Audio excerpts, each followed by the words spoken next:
요한복음 8장에 보면 이런 이야기가 나옵니다.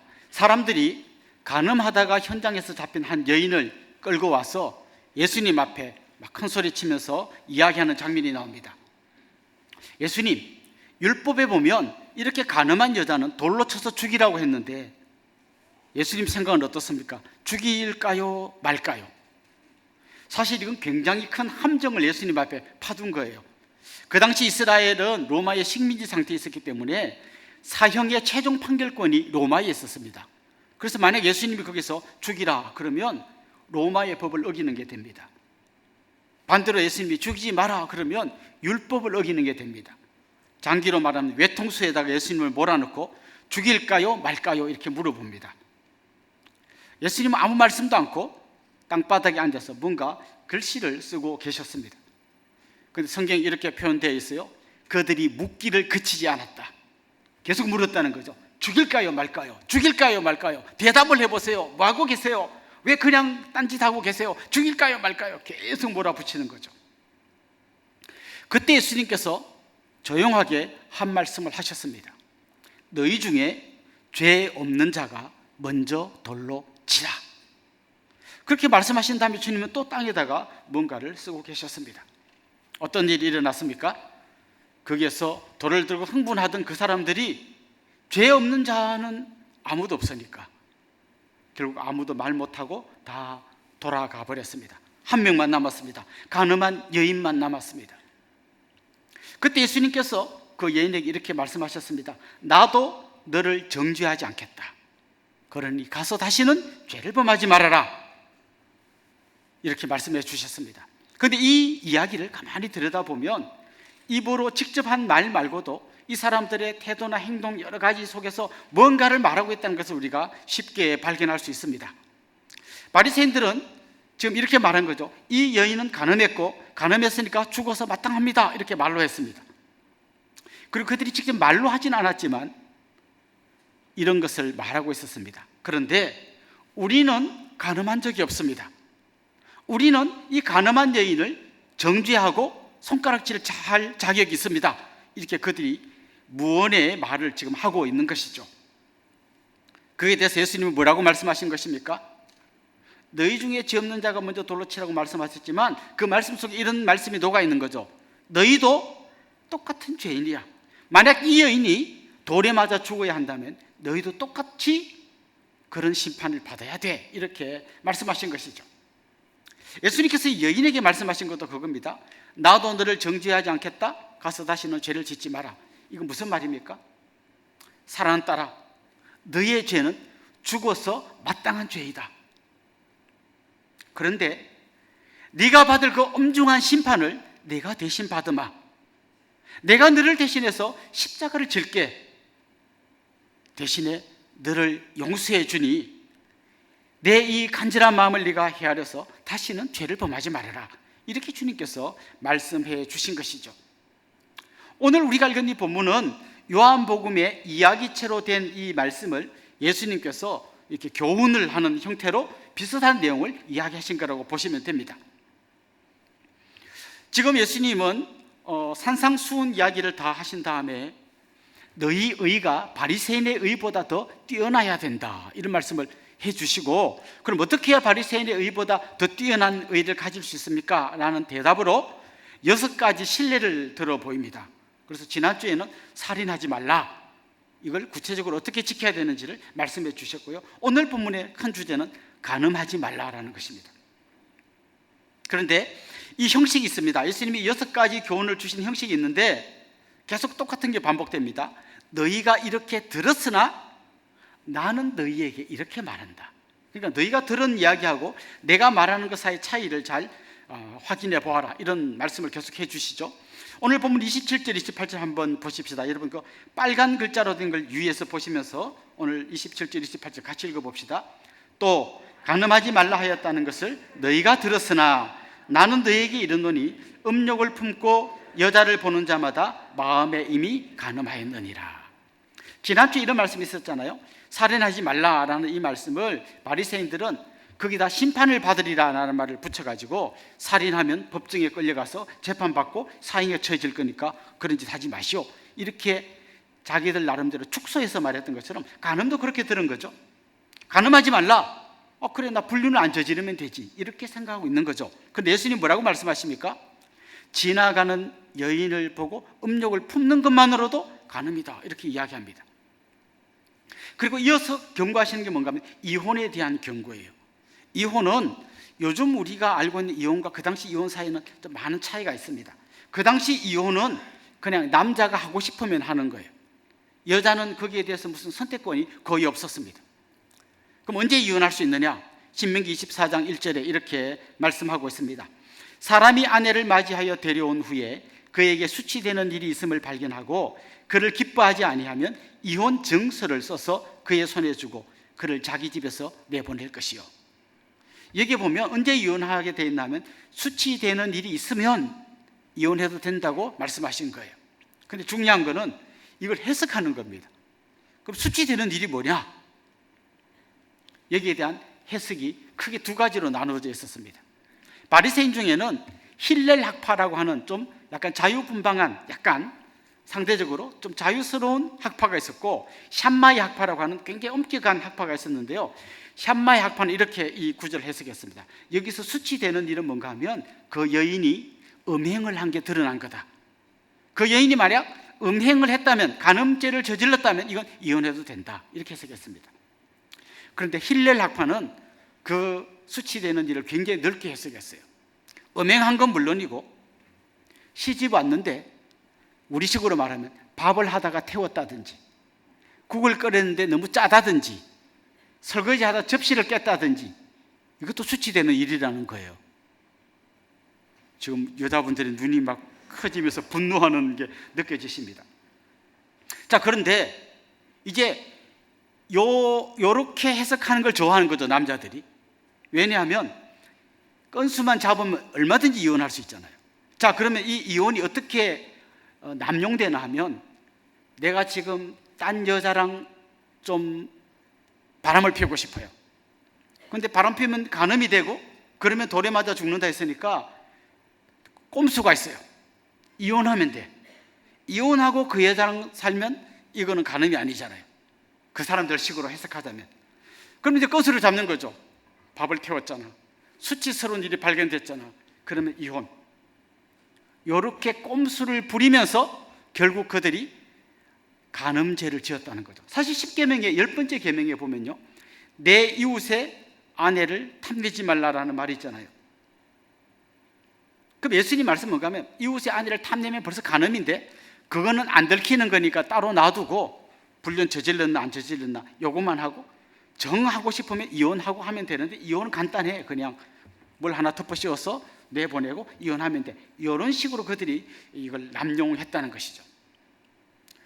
자, 근데 지금 그 사람들의 이야기를 들으면서 웃을 일이 아니라 이게 우리가 이제 심각한 상황을 맞게 됐습니다. 나는 불륜을 안 저질렀어, 그렇기 때문에 간음이 아니야 라고 하는 바리새인의 해석이 훨씬 우리 마음에 듭니다. 그렇게만 안 하면 큰 문제가 없잖아요. 그런데 예수님은 그렇게 말씀하지 않고 마음으로 음욕을 품는 것만도 간음이라고 말씀하시잖아요. 그러면 텔레비전을 보다가 너무 날씬하고 예쁜 탤런트를 보면서 특별히 나쁜 짓을 한 건 없어, 그냥 속으로 저런 여인과 딱 하루만 살아봤으면 좋겠다라고 하면 벌써 간음죄를 지었다는 것이죠.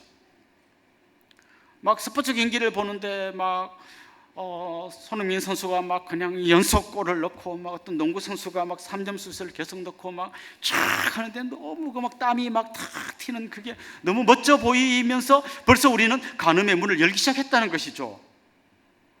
어떤 가수가 노래를 하는데 그 가사에 구구절절히 내 마음을 울리며 심금을 울리는데 그 가수가 눈물까지 글쎄 그게 내 마음이 빠져 들어가는 거죠. 이웃집 여인을 보고 피트니스 센터에서 그 강사님이 우람한 근육질로 뭔가를 하는데 뒷모습을 보는 것만으로도 내 마음이 바운스 된다면 우리는 이미 지금 간음이라는 문을 열고 들어가고 있다는 것이죠. 그래서 솔직히 우리를 깨놓고 말하면 예수님의 말씀은 너무 죄를 광범위하게 해가지고 웬만한 사람 다 걸리게 만들었구나라고 하는 좀 불편한 마음이 드는 게 사실입니다. 사실 우리가 알고 있는 죄라는 거는요, 행동을 안 옮기면 되고요, 혹시 옮겼더라도 안 들키면 되는 거예요. 그럼 죄가 아닌 거예요. 지난주에 우리 교회 개척 학교를 인도하기 위해서 미국에서 강사 목사님들이 오셨어요. 근데 같이 이야기를 하다가 이런 얘기를 하시더라고요. 한국 와서 깜짝 놀란 장면을 봤는데, 카페에서 사람들이 노트북이나 이런 걸 놓고 막 준비를 하다가 화장실을 가는데 노트북을 그냥 테이블에 두고 그냥 가더라는 거예요. 미국 같으면 진작 훔쳐갔는데 아무도 안 훔쳐가고 아무도 도둑맞을 거로 생각 않고 핸드폰도 놔두고 노트북도 놔두고 가는데, 야, 한국인의 의식 수준이 대단하다 그러더라고요. 그런데 저는 솔직히 말하면 의식 수준이 대단한 게 아니라 한국의 CCTV가 대단한 거예요. 가는 데마다 다 달려있어요. 만약 내가 이거 들고 나가면 누가 들고 나가는지 다 보고 그 사람이 이동하는 거 CCTV를 계속 추적하면 몇 시간 만에 대본 잡혀요. 그걸 아니까 사람들이 도둑질을 안 하는 것이죠. 그런데 문제는 뭡니까? 하나님은 CCTV가 찍을 수 없는 우리의 마음을 보고 계신다는 것이죠. 내가 마음속으로 순간적으로 음욕을 품는 것까지 다 보고 계신다는 거죠. 그때 우리는 좀 이제 불편한 거죠. 주님, 좀 외지간히 하시지 이렇게까지 해야 됩니까? 그래서 우리를 죄책감 가운데 막 이렇게 몰아넣으셔야 됩니까? 라고 우리가 질문을 던질 수 있어요. 그런데 사실 주님이 말씀하시려고 하는 건 이런 거예요. 병이 걸렸는데, 중병이 걸렸어요. 빨리 발견해서 치료를 받아야 되는데 증세가 안 나타나는 병이 있잖아요.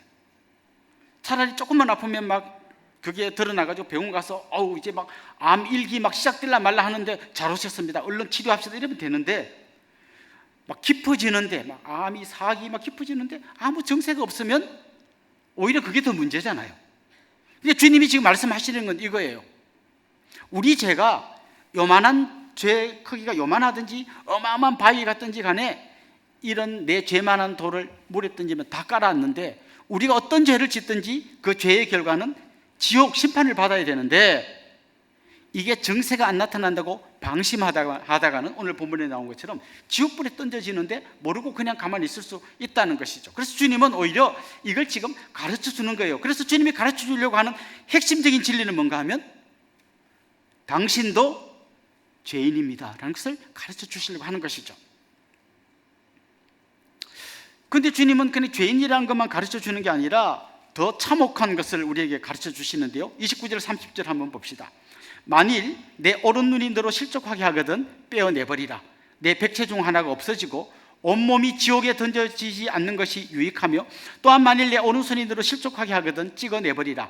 내 백체 중 하나가 없어지고 온몸이 지옥에 던져지지 않는 것이 유익하니라. 아마 이 말씀 처음 듣는 분은 없으실 텐데요, 제가 이렇게 여기서 보기로 이것 때문에 눈을 빼거나 손을 자른 분은 아직 보이지 않는 것 같습니다. 우리는 이 말씀을 문자적으로 받아들이지 않고 이렇게 받아들입니다. 예수님께서 절대 죄를 짓지 말라는 것을 강조하기 위해서 좀 과장법을 쓰신 것이다, 이렇게 받아들입니다. 맞습니다. 이건 유대인들이 즐겨 쓰는 표현의 방법입니다. 이렇게 좀 과장해서 강조하는 방법이죠. 그런데 또 다른 각도에서 보면 손을 자르라거나 눈을 빼라는 말은 과장했다기보다 어쩌면 주님이 좀 더 완화시켜서 말씀한 거라고도 볼 수 있습니다. 여러분 텔레비전 뉴스 같은 데 보면 예를 들면 누가 막 시퍼런 칼을 들고 막 지금 막 난리를 치고 있다면 그 영상을 보여줄 때 어떻게 보여줍니까? 칼이 안 보이게 모자이크 처리를 해서 보여줍니다. 이거 너무 충격적이니까. 지금 예수님께서 눈을 빼라든지 손을 자르라는 것은요, 예수님께서 우리 죄를 대신해서 받으신 십자가의 그 처참함을 보여주면 너무 처참하니까 좀 덜 처참한 걸 보여주는 거예요. 아까 그 여인에게 내가 너를 용서하는 대신에 네가 받을 그 죄값을 십자가에서 다 받아마라고 말씀해 주신 것처럼, 여기는 우리 모두가, 저를 포함한 우리 모두가 다 이 본문 말씀 앞에서 죄인임이 드러났다면 우리 모두가 십자가에 달려서 예수님이 당했던 그 처참한 심판을 받아야 한다는 것이죠. 그게 어떤 겁니까? 그냥 채찍에 맞아서 온몸이 걸레처럼 너덜너덜해진 채로 머리끝부터 발끝까지 피와 땀과 온갖 그 먼지가 뒤덮여가지고 그냥 형체를 알아볼 수 없는 그 처참함 속에서 십자가에 매달려 죽어가는 바로 그게 죄값인데, 주님은 지금 그게 너무 잔인하니까 손을 자르고 눈을 빼는 정도로 모자이크 처리해서 보여주고 있다는 것이죠. 그러니까 오늘 본문에서 주님이 말씀하시는 두 가지 중요한 진리가 뭔가 하면, 너희들 모두가 죄인이고 그 죄인은 처참한 심판을 받아야 한다는 것이죠. 자, 여기까지 우리가 동의한다면 이제 우리의 질문은 한 가지밖에 남아있지 않습니다. 그럼 이 문제를 어떻게 해결해야 됩니까? 진짜 주님이 말씀하신 것처럼 손을 자르고 눈을 빼면서 이 죄와 결별을 해야 합니까? 역사 속에서 보면 진짜 그렇게 한 사람도 있어요. 아주 유명한 초대교회 교부 오리겐이라는 사람은 자기가 이 간음의 문제를 해결하기 위해서 스스로 거세를 했습니다. 스스로 고자가 되었어요. 진짜 이렇게 한 사람도 있어요. 근데 주님이 우리에게 말씀하신 것은 지금 다른 길을 우리에게 보여주고 있는 거죠.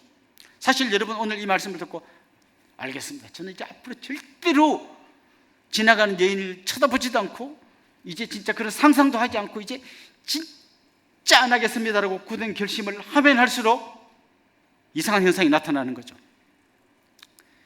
핑크색 코끼리를 상상하지 마세요 라고 말하는 순간 자꾸 들으면 자꾸 핑크색 코끼리가 상상되는 것처럼 나는 안 해야지라고 하면 할수록 자꾸 더 이 죄된 생각이 우리를 공격할 수 있다는 거죠. 그러니까 이거는 단지 우리의 굳은 결심만으로는 해결되지 않는다는 거예요. 그럼 어떻게 해야 되는가? 자, 먼저 왜 사람들이 간음이라는 죄에 빠지는지를 생각해 봅시다.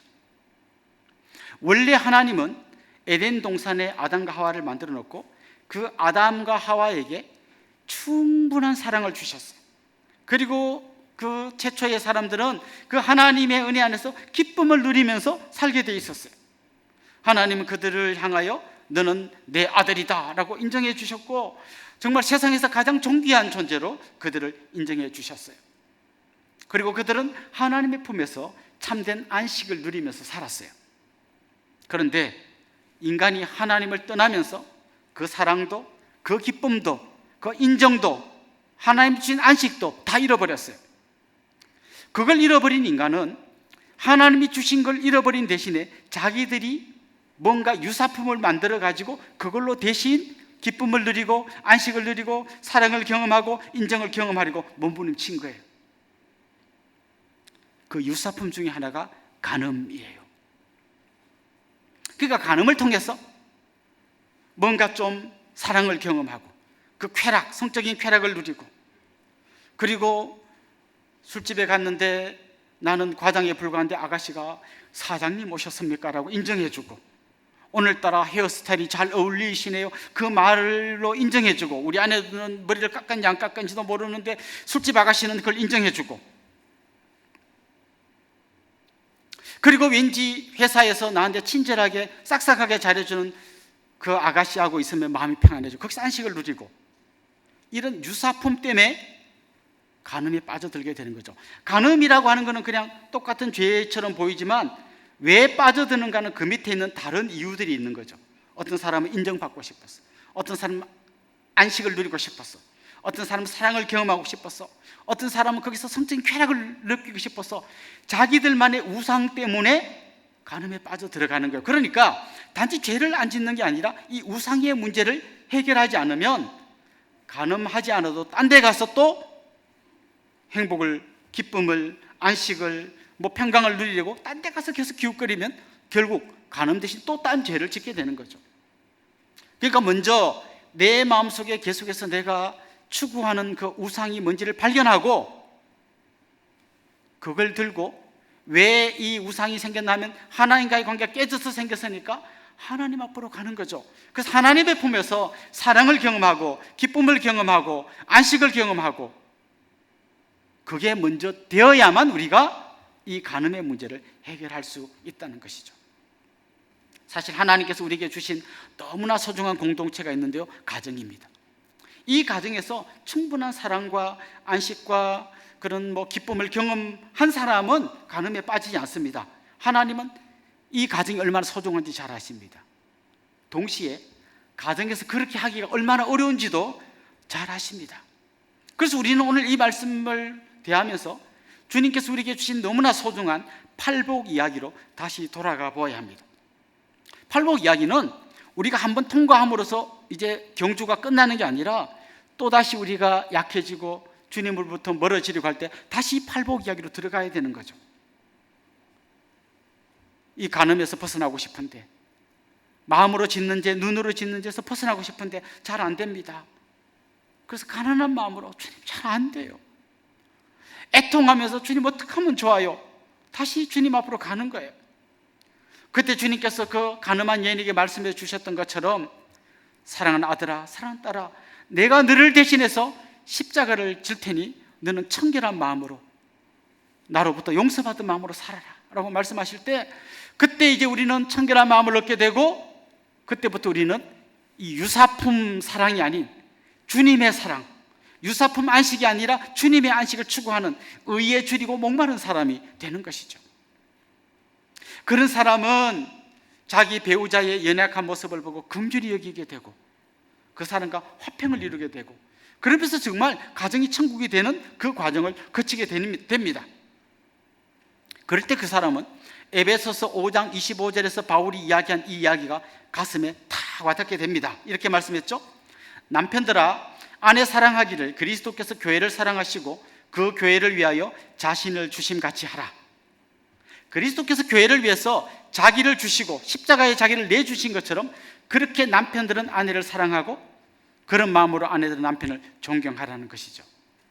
결국 우리가 이 문제를 해결하는 과정은 뭔가 하면 십자가 앞에 서보는 거예요. 그 십자가에서 주님이 내 간음의 죄를 대신해서 처참하게 주고 가신 그 십자가 앞에 서보고, 주님이 달린 그 십자가에 나도 같이 달려서 내 정과 욕을 십자가에 다 못 받고 그 십자가를 통과하고 나면, 그런 사람들이 모인 가정이 이제 하나님이 말씀하신 이 말씀대로 살아갈 수 있는 가정으로 바뀌게 되는 것이죠.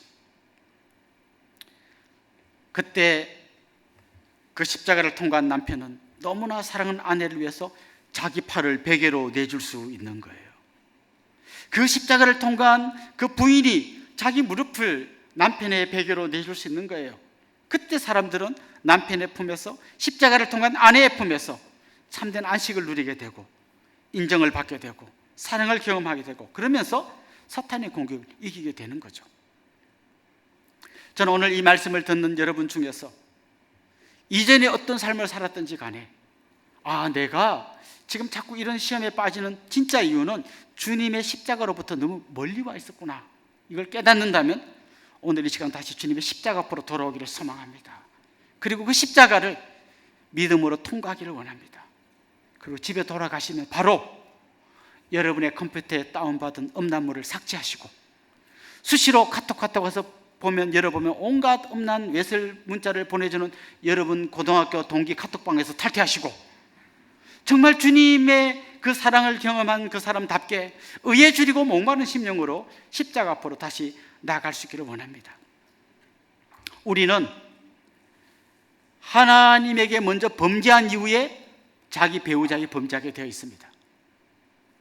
요셉이 보디발의 아내의 유혹을 받을 때 내가 하나님 앞에서 득지하리오 말씀했잖아요. 그것처럼 우리는 먼저 하나님 앞에 범죄한 다음에 아내에게, 남편에게 죄를 범하게 되어 있습니다.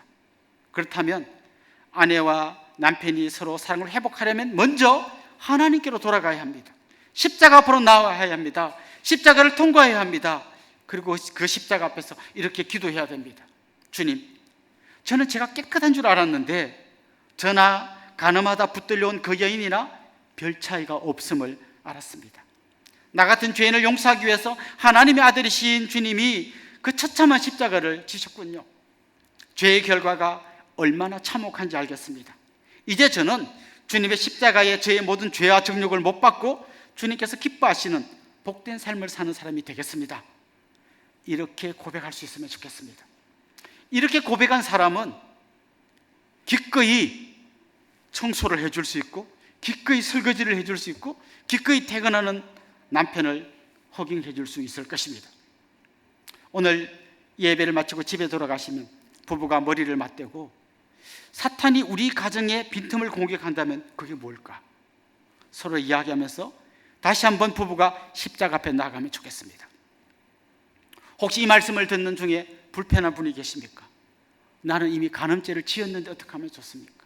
저는 벌써 이혼을 해버렸는데 어떻게 하면 좋습니까? 과거의 모든 연약함과 악함은 십자가 앞에 내어놓고 못 받고 이제부터는 주님이 기뻐하시는 복된 삶을 살아가시는 여러분이 되기를 소망합니다. 그때 가늠한 여인이 용서받고 자유함으로 기쁨으로 주님의 사람이 되었던 것처럼 여러분이 진정한 자유를 경험하게 될 것이고 여러분 가정이 작은 천국을 이루게 될 것이고, 그래서 사탄이 여러분의 가정을 공격하려고 한 길로 들어왔다가 7길로 패망하여 도망하는 그런 승리의 역사가 계속 일어나게 될 줄로 믿습니다.